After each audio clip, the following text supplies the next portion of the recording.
সালটা ২০২০। ৭০ বছরের মধ্যে সর্বোচ্চ বৃষ্টিপাত।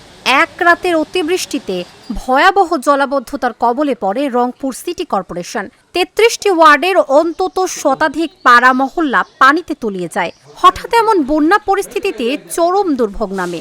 ৬ বছর পেরিয়ে গেলেও সেই আতঙ্ক এখনও তাড়া করে নগরবাসীকে। বাংলাদেশের পরিচ্ছন্ন ও বসবাসের উপযোগী শহর হিসেবে রংপুর ছিল অনন্য। যত বৃষ্টি হোক না কেন এই শহরে পানি জমে থাকতো না।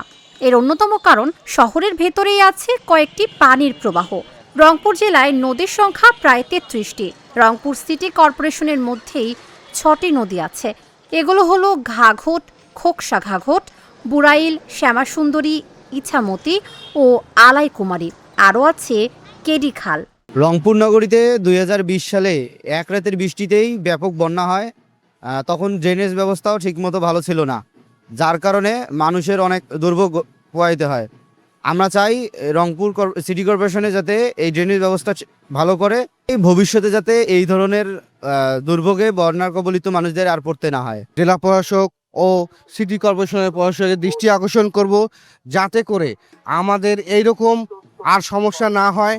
শ্যামাসুন্দরী খাল সহ প্রতিটি ড্রেন, প্রতিটি রাস্তাঘাট যাতে করে পরিষ্কার পরিচ্ছন্ন এবং পানি নিষ্কাশনের ব্যবস্থা করা হোক। ২০৭ বর্গ কিলোমিটারের শহরে প্রায় ১০ লাখ মানুষের বাস। মূলত ২ বছর থেকে শহরে জলাবদ্ধতা বাড়ছে। সবচেয়ে বেশি দুর্ভোগে পড়ছেন নিম্নাঞ্চলের মানুষ। এতে করে বিপাকে পড়ছে নগরবাসী। এমন পরিস্থিতির মুখে আর পড়তে চান না তারা। স্থায়ী পদক্ষেপের দাবি তাদের। বিগত ২০২০ সালে এক রাতে টানা ভারী বর্ষণে নগরের অধিকাংশ পাড়া মহল্লা তলিয়ে যাওয়ার যে তিক্ত অভিজ্ঞতা, সেটি আমরা সকলেই জানি। দীর্ঘ ৬ বছর অতিবাহিত হতে চলল।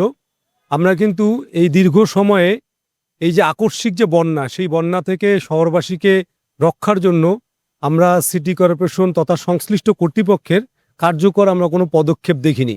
জলাবদ্ধতা ও হঠাৎ বন্যা পরিস্থিতি, অপরিকল্পিত নগরায়ন, রাস্তার ড্রেনেজ ব্যবস্থা, শ্যামাসুন্দরী সহ ছোট বড় খালবিলগুলোর স্থায়ী সংস্করণ করতে পারেনি সিটি কর্পোরেশন।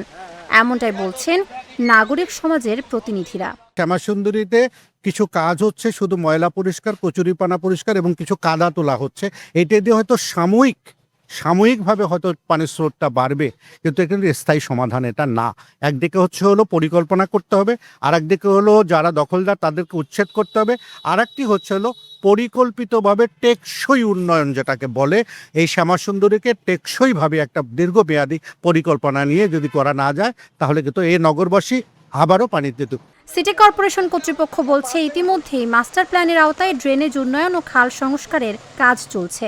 বর্তমান এই যে রেইনি সিজন বা বর্ষাকালকে ঘিরে আমাদের যতটুকু সামর্থ্য আছে, আমাদের যে এক্সিস্টিং যে ড্রেনগুলো আছে বা আমাদের যে ক্যানেলগুলো আছে, আপনারা দেখেছেন যে ইতিমধ্যে শ্যামাসুন্দরী খাল আমরা একটি পরিষ্কার করে পানির প্রবাহটাকে চলমান রাখার জন্য আমরা চেষ্টা করে যাচ্ছি। তারপরে আমাদের যে অন্যান্য যে পানি প্রবাহের যে পথগুলো আছে, সেই পথগুলোকে আমরা পানি প্রবাহ সচল রাখার জন্য আমরা আমাদের পরিচ্ছন্নতা, তারপরে ওই পানি প্রবাহের পথগুলো যদি কোনোভাবে যদি আটকায় যায়, সেই পথগুলো আমরা সচল রাখার চেষ্টা করে যাচ্ছি।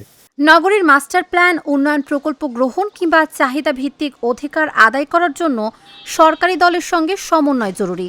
সরকারিভাবে রংপুরের সঙ্গে আছে বিমাতা সুলভ আচরণ, আছে রাজনৈতিক নেতৃত্বের সংকট। এ অবস্থায় রংপুর সিটি কর্পোরেশনের জলাবদ্ধতা দূরীকরণের কোনো আশার আলো নেই।